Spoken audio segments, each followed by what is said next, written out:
సుమన్ టీవీలో మీ business promotions కోసం ఈ కింది నెంబర్ను సంప్రదించగలరు.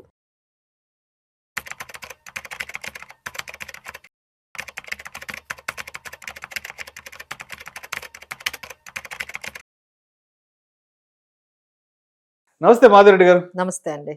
మాధురెడ్డి గారు, ఈ మధ్య కాలంలో మార్కెట్లలో విపరీతమైన అన్సర్టనిటీ, వాలటాలిటీ ఉంటుంది. సో మార్కెట్లోకి కొత్తగా వచ్చిన వాళ్ళు ఏమనుకుంటున్నారంటే, అబ్బో ప్రతిరోజు ఈ మార్కెట్లను ట్రాక్ చేయడం మన వల్ల కాదు, అసలు గ్లోబల్ గా ఏం జరుగుతుందో, గ్లోబల్ గా ఎటువంటి న్యూస్లు వచ్చి మార్కెట్ల మీద పడతాయో, ఏం జరిగినా మార్కెట్ మీద ఇంపాక్ట్ పడుతుంది, ఏం జరిగినా మార్కెట్ల మీద పడుతుంది, 2 రోజులకు 3 రోజులకు పోర్ట్ఫోలియోస్ రెడ్ లోకి వెళ్ళిపోతున్నాయి.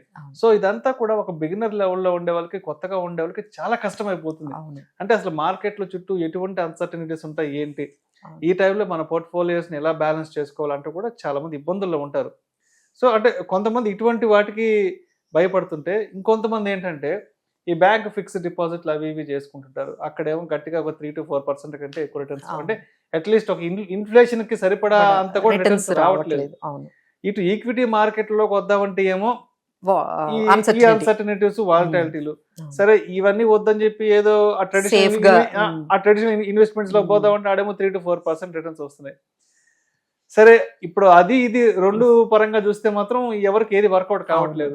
కాబట్టి ఈ రెండు వద్దు, మాకు అట్లీస్ట్ ఒక 9 to 10%, ఒక 11% రిటర్న్స్ వచ్చే వేరే ఏమైనా ఇన్వెస్ట్మెంట్ అసెట్ క్లాసెస్ ఉన్నాయంటే కూడా ప్రతి ఒక్కరు చూస్తున్నారు. కాబట్టి మరి ఈక్విటీ ఇన్వెస్ట్మెంట్స్ అంటే భయపడే వాళ్ళు, అదేవిధంగా ఎఫ్డీల మీద వచ్చే రిటర్న్స్ సాటిస్ఫై కాలేని వాళ్ళకి ఇంకా అదర్ ఇన్వెస్ట్మెంట్ క్లాసెస్ ఏ ఉన్నాయి?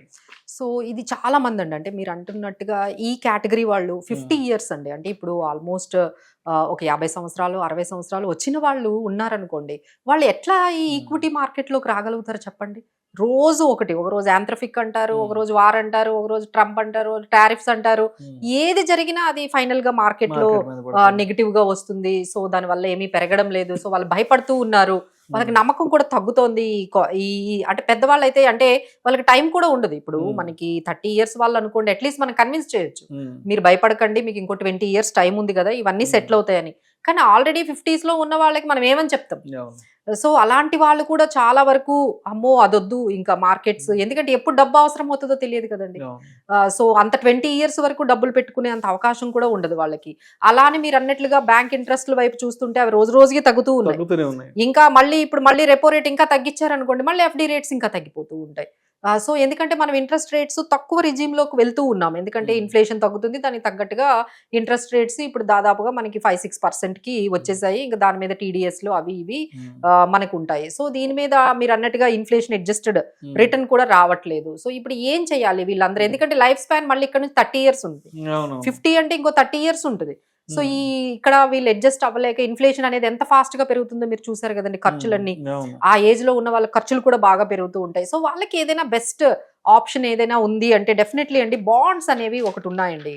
ఈ బాండ్స్ అంటే ఏంటంటే ఫిక్స్డ్ ఇంట్రెస్ట్ ముందుగానే మీకు చెప్పేస్తారు, చాలా మందికి తెలిసే ఉంటుంది. బట్ తెలియని వాళ్ళకి ఏంటంటే ఈ బాండ్స్ ఏంటంటే ఫిక్స్డ్ గా మీకు ఇంత పర్సెంటేజ్ ఎంత ఇస్తారో ముందే మీకు చెప్తారు. ఎగ్జాంపుల్ 9% ఇస్తాము, 9.5 ఇస్తాము, 9.2% ఇస్తామని చెప్పి వాళ్ళు చెప్తారు. దీనిలో మెచ్యూరిటీ పీరియడ్ ఉంటుంది, మేబీ 3 ఇయర్స్ ఉండొచ్చు, 5 ఇయర్స్ ఉండొచ్చు, 7 ఇయర్స్ ఉండొచ్చు, మీరు దాన్ని సెలెక్ట్ చేసుకోవచ్చు.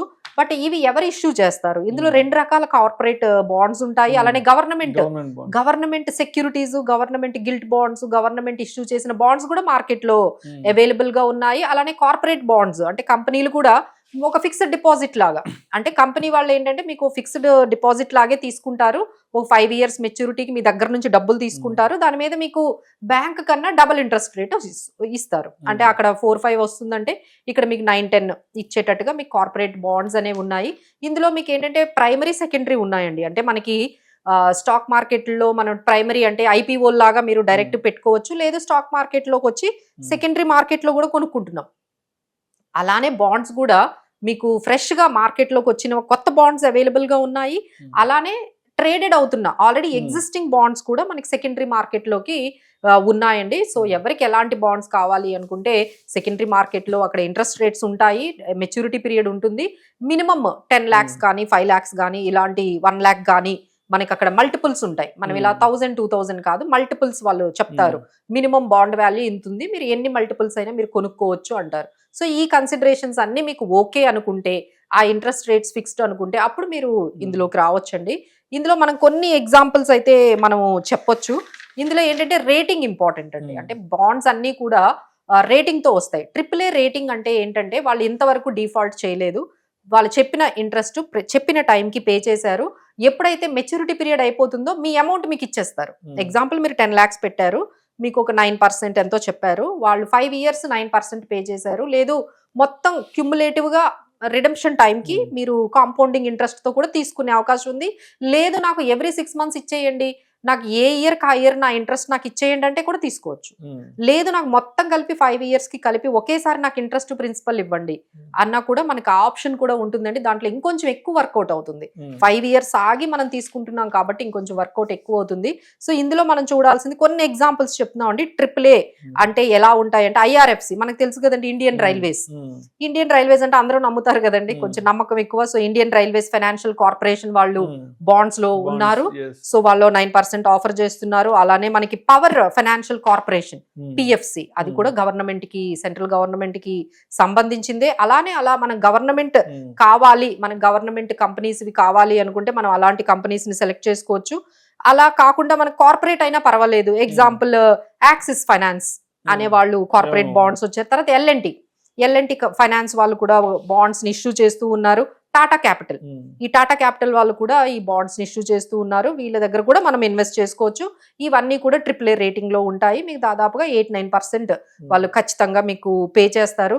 ఇవి కాకుండా స్టేట్ గవర్నమెంట్ కూడా ఉన్నాయండి. అంటే ఆంధ్రప్రదేశ్ కి సంబంధించిన బాండ్స్ ఉన్నాయి, అలానే తెలంగాణ మనకి సంబంధించిన Telangana state industrial infrastructural corporate bonds ఉన్నాయి. సో ఇలా మాకు తెలంగాణకి సంబంధించిన ఏమైనా కావాలి అనుకుంటే వాళ్ళు కూడా 9% పే చేస్తున్నారండి.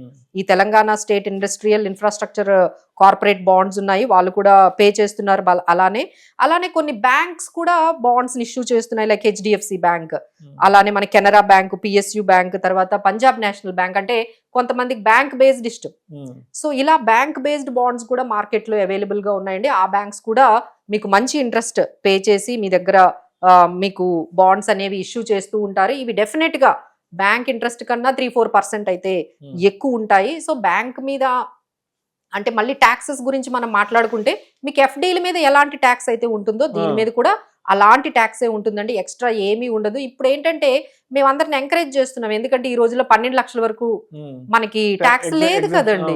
సో మీకు ఇన్కమ్ ఎంత వచ్చేస్తుంది చెప్పండి, ఇంట్రెస్ట్ ఇన్కమ్ సంవత్సరానికి 12 లక్షలు వచ్చేసినా మీరు ₹1 కూడా కట్టక్కర్లేదు. ఇవన్నీ కూడా 12 లక్షల్లోకే మీకు ఇన్కమ్ అంతా వస్తుంది. సో మీరు ఆ ట్యాక్స్ కూడా పే చేయకుండా కూడా మీరు బయటికి రావచ్చు. ఎందుకంటే ఎవరికైతే బిలో 12 lakhs 10 lakhs ఇన్కమ్ ఉందో ఇవి ఇంకా బాగా వర్కౌట్ అవుతాయండి. మీకు ఆ ఇన్కమ్ జోన్ లోకి మీరు ఇంకా వెళ్ళలేదు కదా, వాళ్ళకి ఈ అడ్వాంటేజ్ కూడా ఉంది. మీకు ₹1 కూడా ట్యాక్స్ కట్టాల్సిన అవసరం ఉండదు, ఎందుకంటే మీ ఇన్కమ్ బిలో 12 lakhs ఉంది కాబట్టి. సో ఎవరైతే 12 lakhs బిలో ఇన్కమ్ లో ఉన్నారో, ఎవరైతే మార్కెట్ వాలటిలిటీ ఇష్టం లేదో, బ్యాంక్ కన్నా ఒక 8-9% మాకు కొంచెం ఒక ఎక్కువ ఇంట్రెస్ట్ మనకి ఇచ్చేవి కావాలి, AAA రేటింగ్ ఉన్నాయి, గవర్నమెంట్ ఉన్నాయి, బ్యాంక్ బేస్డ్ ఉన్నాయి, ఇలా ఎన్నో ఆప్షన్స్ ఉన్నాయండి. అలానే మనకి ప్రైమరీ సెకండరీ, బట్ ఎవరు కూడా ఓన్గా ఏమీ మీరు ఎక్స్పెరిమెంట్ చేయొద్దు. సో మేము ఉన్నాము, మీరు ఎవరికైనా కావాలి అనుకుంటే, మీకు ఏమైనా గైడెన్స్ కావాలి అంటే we are there to help. Right. Thank you so much Madhuri గారు.